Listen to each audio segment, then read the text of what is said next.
Welcome back to the Parlay Politics channel. After a successful Saturday night of UFC Mexico City, now we're going to be breaking down UFC Vegas 105, Josh Emmett versus Lerone Murphy. Without further ado, let's get right to it. Kicking off the fight card, we got Vanessa Demopoulos taking on Talita Alencar. Now, Vanessa Demopoulos coming off that crazy loss to Jacqueline Amorim, in which Jacqueline Amorim stuck her fingers in her glove, synced up a submission. The ref was kind of blind to it. I mean, it was actually crazy how he did not see it. I mean, it's clear as day, fingers in the glove to sync up the submission. The ref was clearly like, anyway, besides that controversial loss, Vanessa Demopoulos, she has okay striking, okay wrestling, and she's got a good grit factor. We've seen her plenty of times in the octagon, get the job done, dog out fights. And Talita Alencar, I mean, she's lost twice to Stephanie Luciano. She's small for the division, and if she can't get the takedown, that's when she struggles and has a hard time. So I see Vanessa Demopoulos dominating this fight in pretty much every aspect of it and which way it goes. I don't see Talita Alencar easily taking her down like Jacqueline Amorim did, and I don't see her putting her fingers in her glove to sync up submission. So I'm going to take Vanessa Demopoulos, and if you want to be on the safe side, I take this fight over 1.5 rounds. The next fight on the card, we got Victor Henry taking on Pedro Falcao. Now, Victor Henry, good striking, good takedowns. He mixes in elbows and knees, and he's got a lot of good forward pressure. So Pedro Falcao, he needs to go ahead and match that volume. And if you saw his last fight, obviously it was a good first round for him, but he kind of faded in the last two rounds. Although he did take that fight on short notice, that's what we got to take into consideration. So we got to feel and know that Falcao's coming into this fight with a good fight camp. He's going to have the appropriate amount of time to actually get into preparations to take on a Victor Henry. And Pedro Falcao, he wants to grapple. I mean, he's really unproven in the division at the moment. So this fight is probably going to go the distance. I don't think that Pedro Falcao out-volumes Victor Henry. I mean, I don't think he submits Victor Henry either. Like I said, he wants to grapple. I mean, the only person to submit Victor Henry was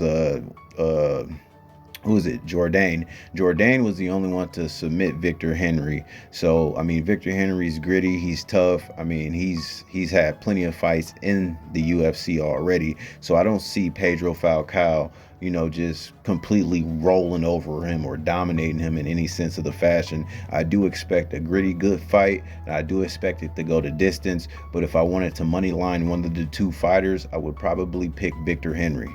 The next fight on the card, we got Loma Lookboonmee taking on Estela Nunes. Loma Lookboonmee is a good Muay Thai fighter. She's got credible wins in the UFC already. She beat Bruna Brazil. She beat Denise Gomez. These are two credible names in the division. She's got good striking. She should have the grappling advantage. And Estela Nunes, she's on a 4-fight losing streak. I mean, it's kind of unfortunate how her UFC run has been. She's lost, pretty much back-to-back fights. I mean, all four of her fights. She's on a 4-fight skid right now. She lost to Sam Hughes by majority decision. Yasmin Yargi ground and pounded her out in the second round. Then she took on Victoria Dudakova after that. And Victoria Dudakova, I mean, it was just an unfortunate situation where Estela Nunes pretty much tried to brace for a fall, and she ended up dislocating her elbow in the first round. So that fight ended in a crazy fashion as well. She was scheduled to fight Molly McCann after that, and that fight ended up falling through. And now she takes on Loma Lookboonmee, a good Muay Thai striker. I mean, she's a heavy favorite on the card already. Yeah, my money's on Loma Lookboonmee.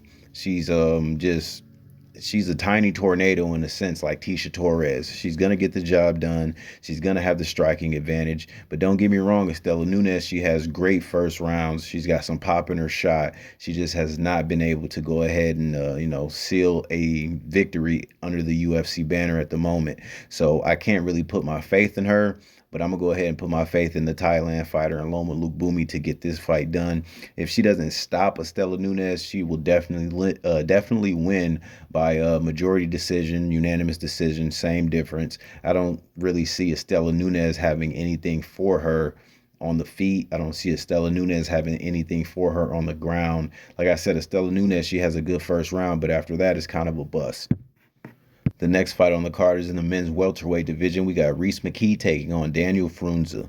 Now, Reese McKee has had some heavy cards dealt to him that he cannot go ahead and, shout out Uno or you throw a spade down, because his first fight in the UFC, he gets grounded and pounded out by Khamzat Chimaev. Now, we cannot hold that loss against Reese McKee whatsoever. That loss has aged well, seeing the status of where Khamzat is at right now. His second loss comes to Alex Morono. I mean, Alex Morono, obviously a veteran in the UFC. I believe, in my opinion, he's past his better days, but that's just another topic for discussion.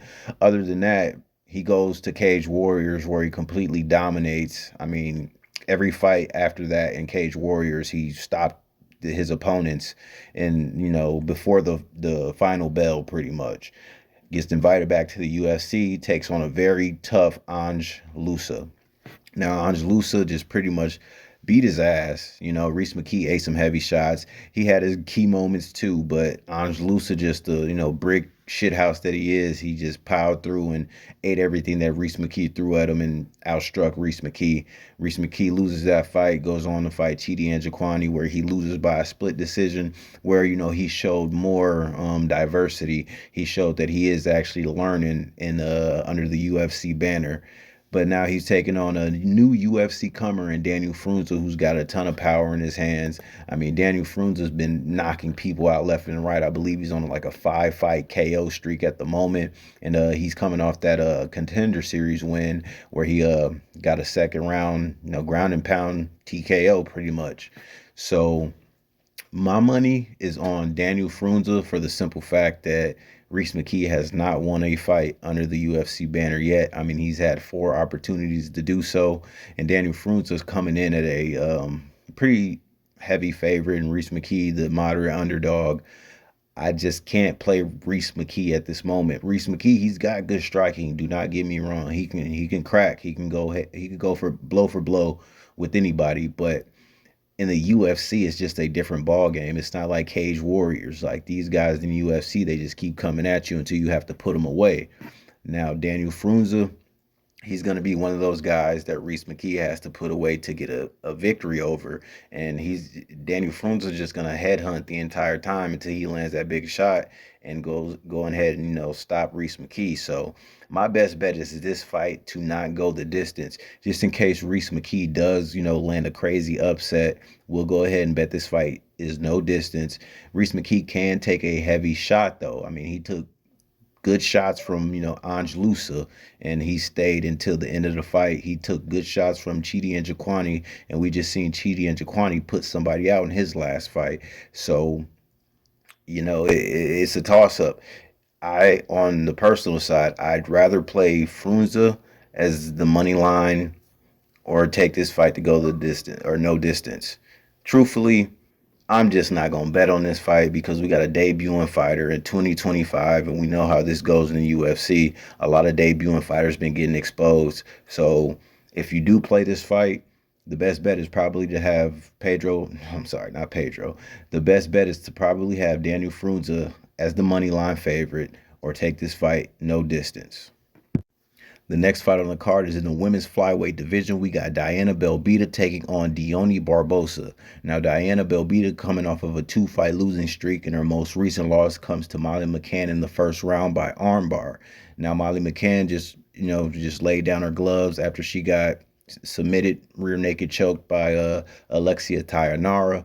I mean, Molly McCann doesn't have the best ground game. So if Diana Belbita is getting, submitted by Molly McCann, I mean, we got somebody in Deone Barbosa who's great at grappling, good submissions, and a judo background. Now, Deone Barbosa, she's coming off that loss to Miranda Maverick, where she was pretty much just out wrestled the entire time, and the judo could not counter the wrestling whatsoever. But I'm not going to make this breakdown too long. My pick is Deone Barbosa. She's going to have superior grappling. She's going to be able to submit Diana Belbita before the fight ends. So you can go ahead and play this fight to go under 2.5 rounds or no distance. And then you can go ahead and, party it up after this, because Deone Barbosa is going to win you your money and she's going to do it convincingly. This is a layup fight for her, coming off that loss to Miranda Maverick, which is a much tougher fighter than this. I mean, there's not too much to say about this. When this hits, everybody's gonna turn up. Everybody should be able to party because Dione Barbosa is just the much better grappler, the much better fighter, and she's a lot hungrier than Diana Belbita. Me personally, when this fight hits, and I know it will, I'm gonna be like. The next fight on the card is in the men's bantamweight division. We got old man Davy Grant taking on Daniel Santos.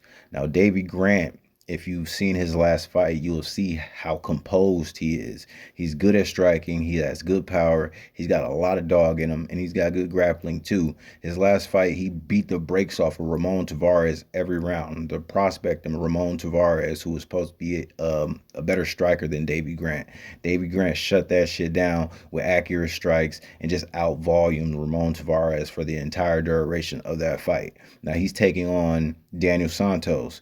Daniel Santos, good at striking. I mean, he's got a 50% takedown rate, and his striking defense is somewhat questionable. So I see that Daniel Santos will probably try to take this fight down to the ground once he realizes that he can't stand with old man Davy Grant. Davy Grant, a lot of kicking. He's going to be kicking every limb that Daniel Santos has attached to his body. He's going to be kicking his leg. He's going to be teeping him in the stomach. He's going to be throwing spinning back kicks. I mean, Davy Grant's just diverse with his kicking game, and if you sleep on the hands, he will literally put you to sleep. If you saw how he put Victor Martinez to sleep, it was crazy because Victor Martinez, is a prospect, and Davy Grant completely shut him down. So he's got highlight finishes in the division already, and he's taking on somebody who's, I believe, I think he's got 2 fights in the UFC right now. No, he's got 3 fights in the UFC. The first fight that Daniel Santos had in the UFC was against Julio Arce, where he was just pretty much dominated and outboxed and outmatched the entire duration of the fight. Then he went on to take on John Castaneda, where he landed a knee in the second round, put John Castaneda away. Now that's a good win. We're not going to discredit that whatsoever. And then he fought Johnny Munoz Jr., where he won by unanimous decision. But he's taking on a tough old man Davy Grant. Davy Grant he's a dog, and you can't let that record of what 14-7 fool you. Davy Grant still has a lot of youth in him, and he showed that in his last fight where he was an underdog. And I bet against Davy Grant in that fight, and I lost some money because Ramon Tavares was supposed to go ahead and piece him up. It just didn't happen that way. Davy Grant lost that split decision to Daniel Marcos as well, the fight before the Ramon Tavares fight, and that fight's very arguable. I mean, you going to a split decision with Daniel Marcos, who is still undefeated in the UFC, says a lot about you. And then the fight before that, he inverted triangle chokes out Rafael Sunsao. So Davy Grant, he's got more ways to win this fight in my opinion.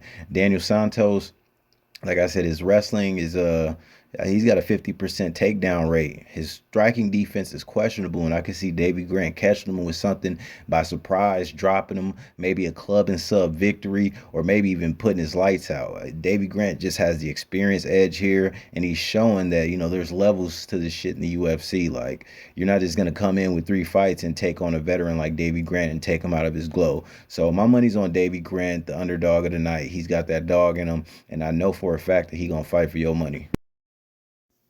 The next fight is in the men's flyweight division. We got Ode Osborne taking on the debuting Luis Gruel. Now, Ode Osborne questionably, or not questionably, arguably won his last fight, in which he took on Lazy Boy Rodriguez, who pretty much burned everybody's parlay over the weekend in UFC Mexico, where he displayed a lack of fight IQ instead of going in for the takedown, which he has an advantage over what was the dude's name he just fought? Now I'm drawing a blank. Damn it. Hold on. I'm gonna get it. I'm gonna get it. Lazy Boy Rodriguez. He took on, let's see here. He just lost to Kevin Borjas. Yes, that's who it was. He lost to Kevin Borjas, where he got pieced up.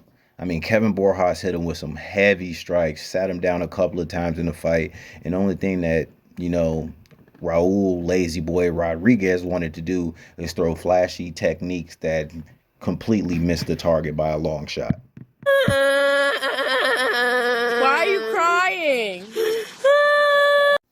So we're just gonna ahead and rewrite history and say that Ode Osborne won that fight against Lazy Boy Rodriguez, and we're not going to consider him on a 3 fight losing streak. We're going to say he's on he lost 2 fights before he fought Lazy Boy because that fight was, arguably a questionable unanimous decision. If anything, it should have been a split decision because Ode Osborne displayed good power in the first round, sat Lazy Boy down just like Kevin Borjas did, and damn near got the finish. If that fight was anywhere else, the ref probably would have stopped the fight, but it was in, UFC Noche, so everybody wanted Ronaldo Rodriguez to win. Anyway, Ode Osborne, he's got good striking, he's got good power, but his takedown defense is pretty bad.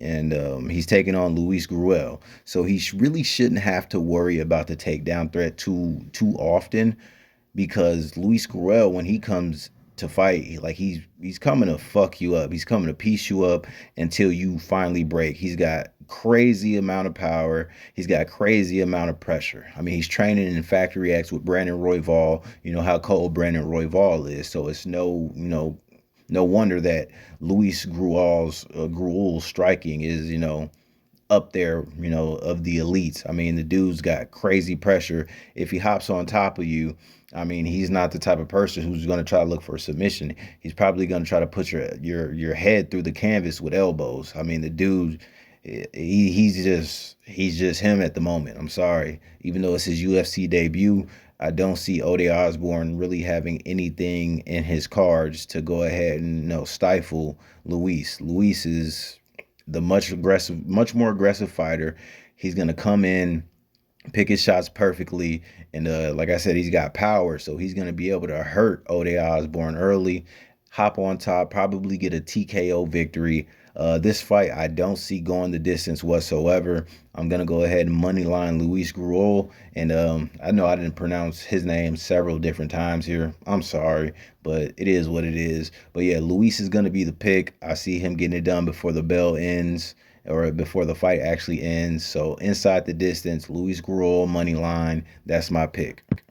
The next fight we have is in the men's middleweight division. We got Torres, the veteran of Dana White Contender Series, Finney, taking on Robert Valentine. Now, Torres Finney making his official UFC debut after he ran through the Contender Series, 3-0 on the Contender Series. Dana White initially said that he didn't think Torres Finney was ready for a shot in the UFC. He said Torres Finney would get hurt, and then Torres Finney had to fight 3 times on the Contender Series. And I just know Torres Finney's like normal. It's normal. Come on, guys. It's normal. Now Torres Finney, he has good cardio. I mean, if you saw his last fight, I mean, you say it's pretty much okay because, I mean, he pretty much, not his last fight, but the fight before that on the Contender Series, he pretty much had his hands on his knees at the end of the fight, and everybody takes that as a sign of, bad cardio, but he still got the job done, got the W. He's strong, he's got good wrestling, and if he gets you on the ground, he's literally going to Donkey Kong the fuck out of you. Like, he's going to smash your face in if he does not, get a submission. I mean, he's got one rear naked choke on his record. I think that's his only. No, he's got a couple of submissions on his record. So he does have that in his back pocket as well. Like I said, his wrestling is good. He's gonna blast a double leg takedown and probably flip you on your head and ground and pound you to oblivion. But now he's taking on Robert Valentine. Robert Valentine is a good striker. His wrestling is okay, and he's obviously going to have the length advantage. Now, Robert Valentine, we might as well go ahead and say this is his UFC debut too, because his UFC debut, he choked. He choked. I'm just gonna say it. He choked. He had a rear naked choke in, fully sunk in on Ryan Loder, and somehow he does not get the finish and ends up getting put away, got stopped, TKO'd. And what was it, the second round? Yeah, it was in the second round. Ryan Loder hit him with some ground and pound, put him away. But other than that, like he's got good wins in other regional promotions. He's an aggressive fighter. Like he's gonna be in Torres Finney's face. He's gonna look to try to put him away. He's not gonna have the wrestling advantage, in my opinion. His length might keep him on the feet if Torres Finney does try to shoot on him. But who knows? Torres Finney might, adopt some inside leg trips and trip the taller man and land some crazy ground and pound. Now, Torres Finney is the favorite and Valentine is the underdog. Me personally, I picked Torres Finney to go ahead and win this fight. I mean, you got a 10-0 fighter fighting a 10-4 fighter. One fighter has 14. One fighter has a total of 14 fights. One fighter has a total of 10 fights, and one fighter has never tasted defeat. So my money is going to be on Torres Finney to get this job done. I mean, his wrestling is going to be better. I can see him taking Loader down or taking Valentine down, landing some heavy ground and pound, and putting Valentine away. And only, I mean, Valentine, he's got some good submissions, so like he could probably throw up a submission, but Torres Finney is literally like fucking Geo dude. Like he's not tall, but he is massive for the weight class. I mean, super stocky. Like dude has literally no neck, so I can't see Robert Valentine hitting a rear naked choke, getting his back by any means. I mean, if he does win, he'll have to get like an arm bar in. I mean, I could see him trying to throw up a triangle, and that just gets stifled by how wide Torres Finney's shoulders are. So my money's going to be on Torres Finney. In my opinion, he's going to be the stronger fighter. He's going to have more power in his hands. Um, Valentine's probably going to be slightly better on the feet due to his range, due to his length advantage. But Torres Finney, once he gets it to the ground, it's a whole nother ball game. And I can see Torres Finney go ahead and land in a takedown and landing some vicious ground and pound. So personally, I would recommend anyone who watches this video just to bet that this fight does not go the distance in case Robert Valentine does, pull a submission ace out of his back pocket. But me personally, I'm probably just going to money line Torres Finney. I'm not too sure yet. I might just go ahead and go with the safe route and, take this fight to not go the distance, and we'll play it from there. The next fight on the card is in the men's middleweight division. Again, we got Brad Tavares taking on Gerald Mearshart.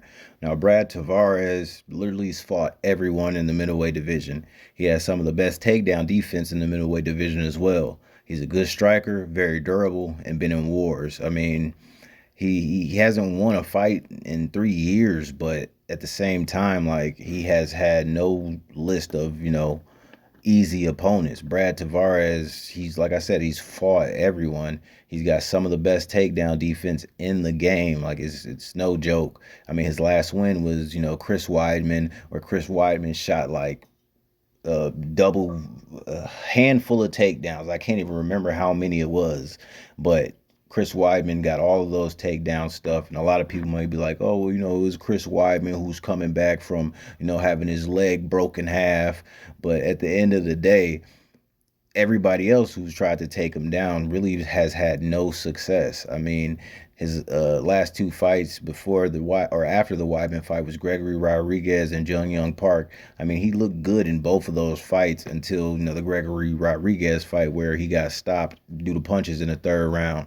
Now he's taking on Gerald Mearshart, arguably the best submission expert in the middleweight division. I believe he's got the most submission wins in the middleweight division currently right now. This fight can really go two ways. I mean, you could play it the risky way and take Gerald Mearshart by submission, or you can play it the smartest way and take Brad Tavares by, money line, or Brad Tavares by knockout, because we've seen Gerald Mearshart get stopped before. Now, Gerald Mearshart he's gonna want to get this fight to the ground because he's not gonna be able to stand with Brad Tavares whatsoever. Brad Tavares is gonna have the striking advantage by miles, and while Brad Tavares, I mean, they're both 37, so it's not like Brad Tavares is taking on a young, hungry prospect by any means. They're both unks in the game. So Brad Tavares, he's the better of the unks in my opinion. I mean, we've seen Gerald Mearshart hit before and not know how to take that punch. I mean, he's gonna being Brad Tavares' face. But at the end of the day, Brad Tavares does have power and he can put Gerald Meerschaert to sleep. Now, the best way for Brad Tavares to get the victory is to keep this fight standing, stuff the takedowns, try not to throw many thigh kicks. I mean, you could throw some kicks to the to the lower leg, hit him on the calf, throw some calf kicks, but really I wouldn't throw anything to the body. I really wouldn't throw anything to the thigh because if Gerald Meerschaert catches that kick, takes you down to the ground, he has a very high, I mean, has a high likely chance of submitting you. So why even risk it? Anyway, not to make this too drawn out, Brad Tavares is going to be the pick. I mean, like I said, he's been in wars. He's fought everybody in the division from fucking Israel Adesanya up into Gregory Rodriguez, Dricus Duplessis, Edmund Shabazian. Like the dude's just he's a veteran in the fight game when it comes to MMA. And Gerald Meerschaert, it's not like he's fought bums his entire career. He's had some pretty tough fights too. Some fights he dogged out that Brad Tavares couldn't dog out against the same opponent. I mean, Edmund Shabazian for one, he arm triangle choked Edmund Shabazian out, and Brad Tavares got stopped by Edmund Shabazian. But we ain't gonna play MMA math. Brad Tavares is the much better fighter than Gerald Meerschaert. He just got to keep this fight standing, and he gets the dub. I'm gonna go ahead and lock him in for tonight. I believe he does gets it. I believe he does get it done. He is the much better fighter in my opinion, and he's got some of the best takedown defense in the game at the moment in the division. So Brad Tavares is going to be the pick. The next fight on the card is in the men's heavyweight division. We got Kennedy Nzechukwu taking on Martin Buday. Now, Kennedy Nzechukwu, since moving up to heavyweight, has looked like the much fresher heavyweight in the division. He's got a speed advantage, and it was clear as day over his last two fights where he beat Lucas Brzeski and Chris Barnett, both by way of stoppage in the first round. Looked really good in those fights. I mean, we gonna say Chris Barnett, he kind of fucked himself over in that fight. Literally at the beginning, not even the start of the fight, Chris Barnett jumps up, lands wrong on his fucking leg, and I think he like rolled his ankle or something. Pretty much, handicapped himself before the fight even start. Kennedy Nzechukwu puts him away in the first round easily. Then he took on Lucas Brzeski, where he, knocked Lucas Brzeski ass down, ground and pound strikes to, put a stop to him as well. Now he's taking on Martin Buday. Martin Buday, his last fight was against old man Andre Arlovski, where he did not look impressive whatsoever. He took that fight to a split decision, and he was pretty much supposed to go out there and stop Andre Arlovski. I mean, if you looked at the odds for that fight, he was a pretty decent sized favorite. And, he took Andre Arlovski, who's damn near 50, to a split decision. Now you're fighting somebody who's a year younger than you, has an inch height advantage over you, and has a longer reach than you, who hits harder than Andre Arlovski. I'm sorry, Martin Buday is going to take an L. I don't see this fight going the distance. I think Kennedy Nzechukwu puts him away before the final bell.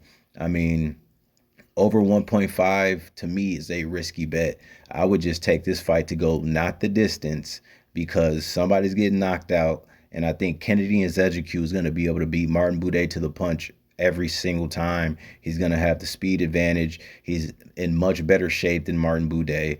I can see him ripping to the body. I can see him clubbing him up top and wobbling Martin Buday, putting him away and shit. I mean, I can even see Kennedy Nzechukwu dragging Martin Buday down to the ground and pounding him out that way too. So the pick is going to be Kennedy Nzechukwu. He's much better, quicker, stronger, got a reach advantage, and when he needs to pull that trigger, he pulls that trigger and he puts people down. So Kennedy Nzechukwu for the dub. And we can't forget that Kennedy Nzechukwu does have a win over Carlos Ulberg, who's, pretty much in title contention right now, just coming off that lackluster performance against Jan Blachowicz. I mean, it is what it is. Ulberg won me money that night, even though Jan Blachowicz, I had him as a nice little dog lock on a parlay. I mean, either way, I would have won something. But having a win over Carlos Ulberg by knockout at that is definitely a good look on your resume. So Kennedy Nzechukwu once again. The next fight on the card is in the men's bantamweight division. We got Cortavius Romeus taking on Chang Ho Lee. Now, Cortavius Romeus, he's good at good takedowns, good wrestling. His cardio's okay. I mean, you saw how his cardio looked during his last fight against Gaston Bolanos, who's a veteran in full combat sports. Got a nice handful of fights. Um, Cortavius Romeus was pretty much out grappled by a kickboxer. It's not a good look when you're a 2-1 favorite and you're expected to go ahead and dominate with your wrestling. Now he had his key moments in that fight as well, but Gaston Bolanos just beat him every round pretty much. Now Cortavius Romeus, he's taking on Chang Ho Lee. Chang Ho Lee, in my opinion, has better stand up than Gaston Bolanos. And the path to victory for Cortavius Romeus is to get this fight down to the ground because that's a obvious hole in Chang Ho Lee's game. We've seen Chang Ho Lee taken down, and he's been controlled in a lot of those fights where we've seen him taken down. Despite the one loss he has, he's bounced back from being taken down and dogged out the fight. Now Chang Ho Lee is coming off that controversial split decision win over Long Zhao, where I had Long Zhao winning that fight. I don't know how they gave the fight to Chang Ho Lee, but it is what it is. I mean, if you take Long Zhao to a split decision, in my opinion, especially in 2025, that's a good look because Long Zhao is no fucking easy task for anybody, and a lot of people they're gonna see the next few fights that Long Zhao is a threat in the division. He just knocked out Quang Lee in the third round viciously, and I actually had Quang Lee on my parlay to win that fight, and Long Zhao busted it. So the time where I bet Long Zhao to win against Chang Ho Lee pulled through. And the time where I bet against Long Zhao pulls through. So, like I said, if you take Long Zhao to a split decision, if you got MMA eyes like I got MMA eyes, 2 plus 2 equals 4. So my money's gonna be on Chang Ho Lee. I believe he's gonna be much cleaner on the feet than Cortavius Romeus, and I just believe his gas tank is gonna be better. Cortavius Romeus, he's very in shape. Those muscles take a lot of oxygen to fuel them to be able to move optimally, and I just think that Quang Ho Lee is gonna or Quang Ho Lee Chang Ho Lee is gonna be able to, even Cortavius Romeus probably will take him down, but I think Chang Ho Lee is going to be the much fresher fighter in the later of the rounds. And the next fight we have on the card is in the men's featherweight division. We got Pat Sabatini taking on Joanderson Brito. Now this fight is another fight where you can take the risky way or you can take the way that makes much more sense. The risky way is you taking Pat Sabatini by submission, having him, somehow get Joanderson Brito to the ground and subbing Joanderson Brito, who has good wrestling defense, might I add, who's got good submission defense, I should say, not even wrestling defense, good submission defense. I mean, Joanderson Brito has good grappling all around in general, and he has no losses on his record by submission. And we're talking about a Joanderson Brito who beat Diego Lopez. You feel me? And Diego Lopez is fighting Alexander Volkanovski. So like we got to give, Joanderson Brito his flowers. I'm sorry. It is what it is. Joanderson Brito is going to be the much better fighter. Pat Sabatini may have I can't even say he has a grappling advantage because Joanderson Brito is going to be able to, stifle all of his submission attempts. And we've seen Pat Sabatini, knocked out in under 90 seconds in his last 2 fights. I mean, if it wasn't his last 2 fights, it wasn't even his last 2 fights. I'm sorry. Let me stop talking my shit about Pat Sabatini. Now, his 2 losses by knockout have been under 90 seconds. One was to Damon Jackson, and one was to Diego Lopez. And I just told you that Joanderson Brito beat Diego Lopez. So now we can't do MMA math here. We can't do that because MMA math don't work. So we just gonna use logic. Joanderson Brito, much better striker, more aggressive, more power, has good submission defense. Fighting Pat Sabatini, who's his only path here is to drag somebody down to the ground and try to get a submission over him. And this person he's trying to drag down to the ground is Joe Anderson Brito, who has never been submitted in his mixed martial arts career.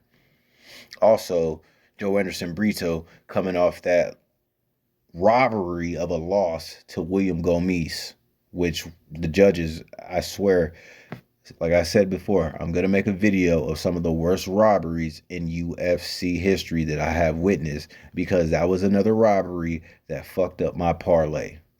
Them judges be playing with my money, and that shit is not cool. Them judges be playing with your money, and that shit is not cool. Same thing with the UFC London fight card. Two clear robberies that fucked up our parlays, but we bounced back, we doubled up, we didn't waver under pressure, and we got all our money back in full, if you tell me, on DraftKings. But anyway, back to the breakdown. Pat Sabatini, his only way to victory is to drag Joe Anderson Brito down to the ground and submit him. There is no other way Pat Sabatini beats Joe Anderson Brito. Joe Anderson Brito hits hard, he's powerful, he gets knockouts, he's got good grappling, and he was robbed in his last fight. Pat Sabatini, good submissions, gets knocked out, and he wants to fight on the ground. I don't see him dragging Joe Anderson Brito down to the ground and submitting him. I see Joe Anderson Brito ending this fight before the final bell. So if you want to be safe, because like I said, you could take the risky way, or you could take the way that makes the most logical sense. The risky way is Pat Sabatini by submission. You'll probably double or triple your money if that actually happens. The logical way, Joe Anderson Brito, money line. Joe Anderson Brito is a heavy favorite. But if Joe Anderson Brito gets the knockout, you can do something with that there on that line right there. The odds probably aren't too crazy there. But my money is on Joe Anderson Brito to get this job done. I know Pat Sabatini, he's a dog on the ground. I believe every fight that Pat Sabatini has in the UFC that he's gotten down to the ground, he's submitted his opponents and he won. But he's fighting Joe Anderson Brito. I'm sorry. Joe Anderson Brito, the fight before he was robbed, where he fought William Gomis, he literally stopped Jack Shore by kicking him in the leg, and he caused Jack Shore's shin to split open. Like, you could literally see the bone sticking out of Jack Shore's leg. So I don't see Pat Sabatini being able to withstand the sheer pain that is coming his way on Saturday. Joe Anderson Brito money line is the simplest pick that you can make for this fight. This fight does not go the distance. Either Pat Sabatini subs him, which I don't see, or Joe Anderson Brito gets the dub, knocks him out, TKO stoppage. Me personally, I'm not really too big on doing the props and the knockouts. You feel me? There's a lot that I have done that have come to fruition, but I noticed that when I parlay too many of these prop bets to such and such fighter to finish this fight, or such and such fighter to get a submission, I'll have like 3 that come through and the other 2 or 3 don't come through. So me, I'm gonna play it safe, the logical way. I'm taking Joe Anderson Brito on the money line.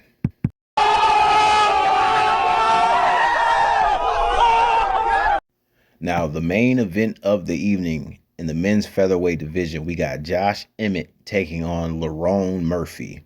Now, this is another fight where you can do the risky way or you can do the safe way. The risky way on this fight has a little more merit, though, because Josh Emmett by knockout is not a crazy line, because we've seen Lerone Murphy hurt in his last 2 fights. The first fight, he got upkicked by Edson Barbosa. And if that fight goes, because he got upkicked for a buzzer beater where Edson Barbosa was on his back, and he just throws up a kick that connects cleanly with Lerone Murphy's chin, and Lerone Murphy just falls into his guard because he's honestly knocked the fuck out. I was watching that fight and I'm like, oh my God, because I still got faith in Edson Barbosa. You know, Edson Barbosa is a cold piece. He's been one of my favorite fighters since he's been in the WEC.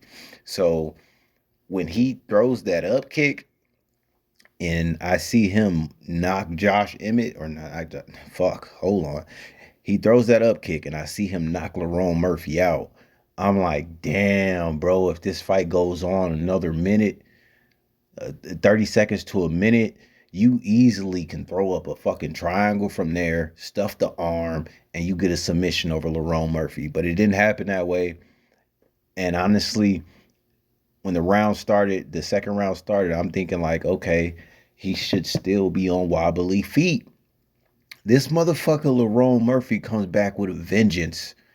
He gets on Edson Barbosa's ass, and he just pieces him up for the remainder of the fight. Don't get me wrong, he was piecing Edson Barbosa up in the first round, but the last 4 rounds, I mean, oh, he looked really good. He just beat Edson Barbosa to the punch everywhere. Edson Barbosa had some key moments, snapping those body kicks, and, you know, looking good doing it. But Lerone Murphy, on the sheer volume and the sheer technique, just outclassed Edson Barbosa easily. Now he's taking on Josh Emmett. And Josh Emmett, we already know, he's got that one-shot knockout power. And, you know, like, in main events, Josh Emmett is like 0-4. So he's not a main event fighter. He's not a 5-round fighter, I should say. He thrives off those 3-round fights where he looks better and he can land a big shot and knock you out. But once you drag him later into the deeper stages of the rounds, that's when he starts to wilt. But he still carries that power in the later of the rounds. The risky way, Emmett by KO. The smart way, Lerone Murphy by decision. I see Lerone Murphy outclassing Josh Emmett on the feet, withstanding the power, and getting the job done. This breakdown ain't gonna be too long. The pick is Lerone Murphy. I'm probably gonna lock him to win the fight, and that's just that. Lerone Murphy by decision. That's the best bet. The money line's pretty crazy on that. It's not the craziest money line, but that's the pick. Now, if you made it this far in the video, I greatly appreciate you. Thank you. You are a real parlay politician. So without further ado, we're going to get into the top 5 locks of the night, and then we're going to get into the underdog pick. But there's a surprise because I got 2 underdog picks for y'all for this Saturday, UFC Vegas 105, and one of them is not on the card for UFC Vegas 105. One of them is a boxing match. Without further ado, let's get right into it. There you have it. Give me Luma Luke Boomy, the better Muay Thai stand-up fighter, gonna have a better grappling advantage. Give me Deone Barbosa, should be able to get this fight down to the ground and get an easy sub. Give me Kennedy and Zedriku, the heavy, hard-hitting heavyweight and the faster heavyweight of the two. Give me Joe Anderson Brito, the one who got that dog in him, more power, good grappling defense. And give me Lerone Murphy with that dog in him and that overcoming of adversity. He should get this job done. Now it's time for my favorite section of the night, the underdog picks. One is in boxing and the other one is UFC Vegas. So without further ado, let's get right into it. Come and spend your money with me in the dog pound. Young niggas in the game for a check. Do 150 across the city when it goes down. Young niggas better aim for the deck. It was about 3:15, what they say about me. Somebody gon' pay for the debt. And every time I show up on these niggas when I come round, young nigga got a thing for respect. Come and spend your money with me in the dog pound. Young niggas in the game for a check. Do 150 across the city when it goes down. Young niggas better aim for the deck. It was about 3:15, what they say about me. Somebody gon' pay for the debt. And every time I show up on these niggas when I come round, young Young nigga got a thing for respect. No, I ain't spend a lot of money on a chain. Shit, I'm too busy in the jungle with the Migos, nigga. I just put a lot of money towards the thing. And I just kept my focus forward toward the CeeLos, nigga. And the Migos call me Skipper with the bang. I just let them niggas know I do my thing. You hear the police think I'm rocking with them Rico niggas? Just let them know I only entertain. Cause you know you only see me flocking with the best. Always been that nigga, see me throwing up the west. Every time you see me, I be dipping nothing less. Dangerous David. Last night when a fight broke out, I woke up the next morning and caught these new boys on my route. Come and spend your money with me in the dog pound. Young niggas in the game for a check. Do 150 across the city when it goes down. Young niggas better aim for the deck. It was about 3:15, what they say about me. Somebody gon' pay for the debt. And every time I show up on these niggas when I come round, young nigga got a thing for respect. Come and spend your money with me in the dog pound. Young niggas in the game for a check. Do 150 across the city when it goes down. Young niggas better aim for the deck. It was about 3:15, what they say about me.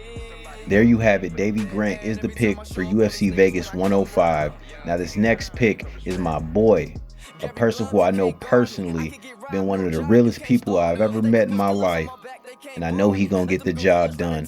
Without further ado, keep that shit playing. I'm the one that ain't afraid to do what niggas won't. I just make another way if you ain't trying to cope. I'll just call my other man if you ain't trying to go. Nigga, midnight attire all black.